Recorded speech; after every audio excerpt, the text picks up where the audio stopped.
60টি বর্জনীয়র 1 number, বিলম্বে ইফতার করবেন না কখনো। 1 নাম্বার, দেরি করে ইফতার করা নিষিদ্ধ। ইহুদিরা দেরি করে ইফতার করে। লা ইয়াজালুন নাসু আলা খাইরিন মা আজ্জালুল ফিতরা। বিশ্বনবী বলেছেন, এই উম্মত যতদিন আগে আগে ইফতার করবে, এই উম্মতের কপাল থেকে কল্যাণ কেউ ছিনিয়ে নিতে পারবে না। চিল্লায় বলেন ঠিক কি না? আজানের জন্য বসে থাকবেন না, সময় দেখবেন। স্থানীয় সময় যখন সূর্যাস্ত হওয়া মাত্রই বিসমিল্লাহ, খেজুর খেয়ে ফেলবো। পারবেন তো নাকি দেরি করবেন? 2 নাম্বার, রমাদানের পবিত্রতা বজায় রাখবো। কোনো তর্ক বিতর্ক অশ্লীলতায় আমরা জড়াবো না, ঝগড়া করবো না, সরাসরিও না, ফেসবুকেও না। করবেন কেউ গালি দিলে বলবেন ইন্নী ইমরুউন সায়েম, আমি রোজাদার। আল্লাহর হাবিব শিখিয়েছেন, কেউ যদি তোমার গালি দেয়, কটু কথা বলে, অশ্লীল কথা বলে, রমজানে তুমিও বলতে পারবে না। তুমি বলতে পারবা ইন্নী ইমরুউন সায়েম, আমি রোজাদার। আজকে থেকে নিয়ত করেন, রমজানে কেউ গালি দিলে আপনি একটা গালি দিবেন নাকি? কি বলবেন? রোজাদার, রমজানের পবিত্রতা আমি ভঙ্গ করতে পারবো না। অশ্লীল নাটক সিনেমা আমরা দেখবো না।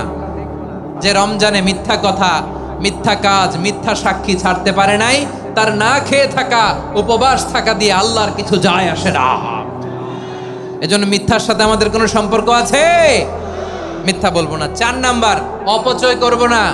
ইন্নাল মুবাযযিরিনা কানু ইখওয়ানা শায়াতিন ওয়া কানা শাইতানু লিরাব্বিহি কাফুরা। অপচয়কারী শয়তানের ভাই।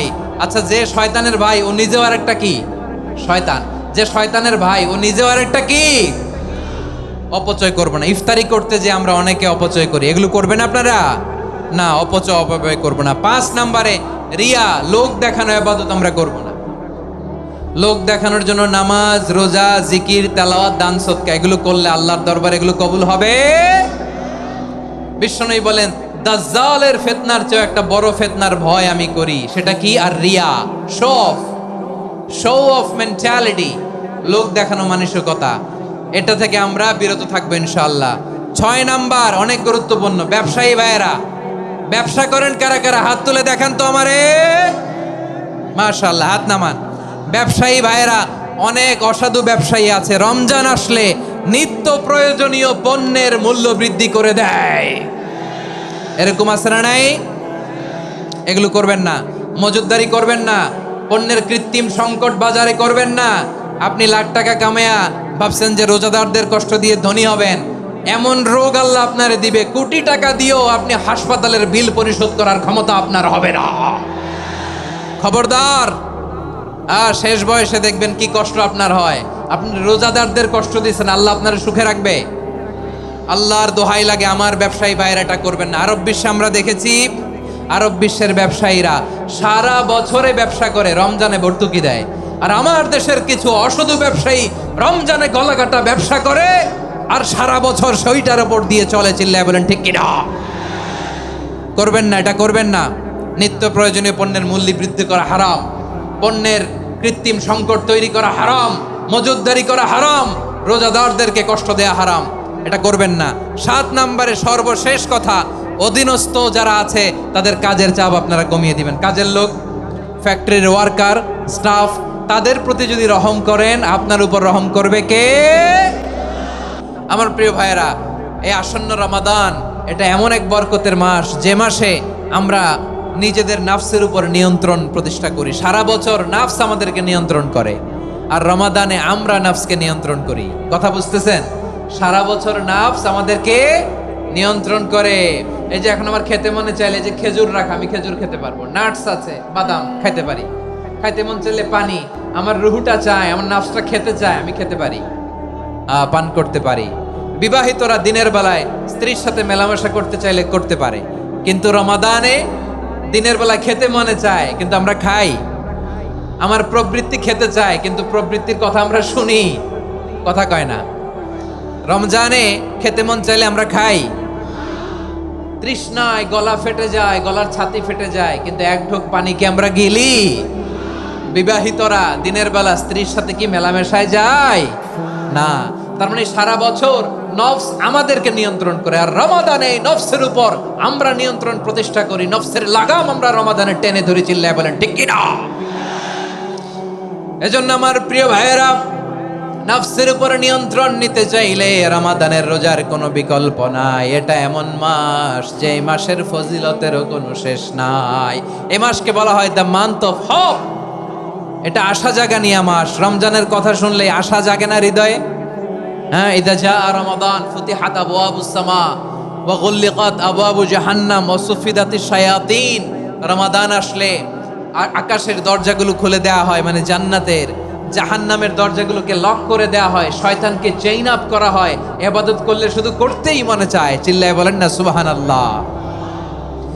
রমজানে ইবাদতে যেই মজা পাওয়া যায় সারা বছর অন্য কোনো মাসে এই মজা আপনি পান? আমার চাঁপাইনবাবগঞ্জের ভাইরা আওয়াজ করে বলেন না, রমজানে ইবাদতে যেই মজা অন্য মাসে এটা পান? কারণ রমজানে ইবাদত করলে সওয়াবও বেশি, ইবাদতের একটা পরিবেশ থাকে, ঠিক কিনা বলেন? অন্য মাসে ইবাদত করলে এর সওয়াব পাওয়া যায় গাণিতিক হারে, রমজানে ইবাদত করলে সওয়াব বাড়তে থাকে জ্যামিতিক হারে। সুবহানাল্লাহ কইবেন না? অন্য মাসে সওয়াব বাড়ে গাণিতিক হারে, রমাদানে ইবাদত করলে সওয়াব বাড়ে কিভাবে জ্যামিতিক হারে বাড়ে দেখেন। রমাদানে একটা নফল করলে ফরজের সমান সওয়াব, একটা ফরজ করলে 70 থেকে 700 গুণ সওয়াব, রমজানে উমরা করলে হজের সমান সওয়াব। সুবহানাল্লাহ নাই? দ্য মান্থ অফ হোপ, আশা জাগানিয়া মাস। এই মাস আমাদেরকে হোপফুল করে, আশাবাদী করে। রমাদান যেমনি দ্য মান্থ অফ হোপ, আশা জাগানিয়া মাস, এট দ্য সেম টাইম এই রমাদান হচ্ছে মান্থ অফ ওয়ার্নিং, একটা ওয়ার্নিং এর মাস। নবী যেমনি আশা জাগাইছে আবার ওয়ার্নিং দিয়েও গেছে, খবরদার।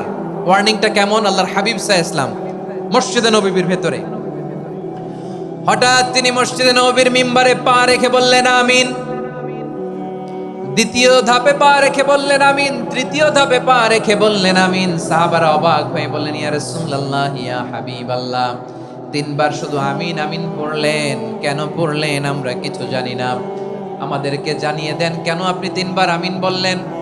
রাহমাতাল লিল আলামিন আল্লাহর হাবিব বললেন, ও আমার প্রাণের সাহাবীরা, আমি যখন মসজিদে নববীর মিম্বারের প্রথম ধাপে পা রেখেছি, সাইয়েদনা জিবরিল এসে আমাকে বলেছে, ও নবী, আপনার নাম শুনে যে ব্যক্তি আপনার উপর দুরূদ পড়ে না তার ধ্বংস। আপনি বলেন আমিন। আমি বলেছি আমিন। দ্বিতীয় ধাপে পা রাখার পর সাইয়েদনা জিবরিল বললেন, ইয়া রাসূলুল্লাহ, মাতা পিতাকে বার্ধক্য অবস্থায় পেয়ে তাদের সেবা করে, তাদের সাথে সদাচরণ করে যে সন্তান জান্নাত কামাতে পারলো না তার জন্য ধ্বংস। আপনি বলেন আমিন। আমি বলেছি আমিন। আবার মিম্বারের তৃতীয় ধাপে ঠিক যখনই আমি পা রাখলাম, সাইয়েদনা জিবরাইল বললেন, নবী, রমজান মাস পাওয়ার পরে এই মাসে ইবাদত করে যে ব্যক্তি নিজের গুনাহ মাফ করাতে পারলো না তার জন্য ধ্বংস। আপনি আওয়াজ করে পড়েন আমিন। কত বড় ধমক, কত বড় ওয়ার্নিং দেখছেন। যে রমাদান পেয়েছে কিন্তু রমাদানের ইবাদত করার মধ্য দিয়ে সে নিজেকে জাহান্নাম থেকে মুক্ত বানাতে পারলো না, তার উপর আল্লাহ লানত, তার জন্য ধ্বংস। সাইয়েদনা জিবরাইল বলেছেন আমিন, স্বয়ং বিশ্বনবীও বলেছেন আমিন। আওয়াজ করে পড়েন নাউযুবিল্লাহ। তাহলে রমজান আসবে আর আমরা নিজেদেরকে জাহান্নামীদের লিস্ট থেকে নাম কাটিয়ে জান্নাতীদের লিস্টে উঠাতে পারবো না। এর চেয়ে বড় হতভাগা কি আর কেউ থাকতে পারে? আওয়াজ করে বলেন। তাহলে রমাদানের এই রহমত, বরকত, মাগফিরাত, ফজিলত আমাদের কামাই করার দরকার আছে না নাই?